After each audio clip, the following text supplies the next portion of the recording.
If you're employed, you may be putting some money aside to save for a rainy day, but investing could be even more beneficial. TV 20's Shauna Kalafi is live in studio with a financial expert to tell us why you should focus on investing rather than saving.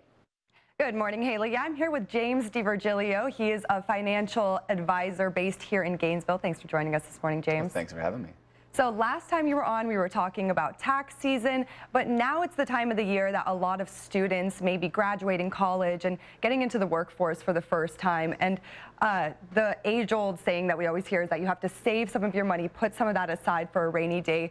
But you were telling me earlier that it actually might be more beneficial to invest a lot of that money rather than save it. So tell me why that's so important for kids that might be just going into the workforce.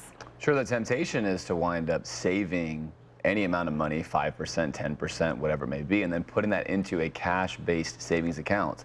And that's not going to be good enough because of things like inflation.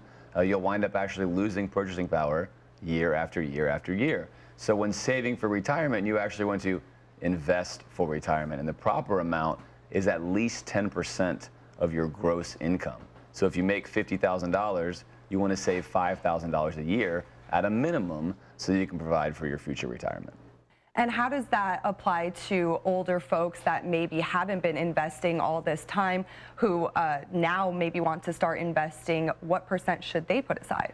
If you're in your 50s and you've saved nothing, which 1 out of 2 Americans actually have nothing saved for retirement, you want to save as much as 25% of your gross income, and you're also going to need to delay your retirement until at least age 70. So the scale just begins to push out longer and longer and longer with saving and investing more and working longer. And you mentioned that number 70 that it might be pushed back to, but actually one of those categories may be people who are age 65 and above. So if they're on the later spectrum of that, how does this apply to them?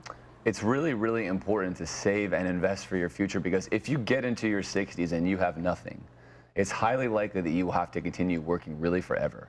There is no way to save enough amount of money at that point in time and invest it to have it grow to where it can provide for you on its own. So it's imperative that if you are young enough to begin to address these needs, that you invest your money as soon as you possibly can. And that means as soon as you're making an income.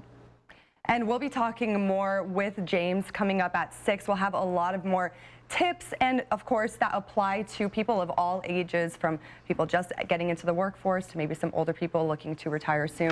So we'll be talking more with you then. For now, I'm going to send it back to you, Haley. All right, some good advice. Thank you both.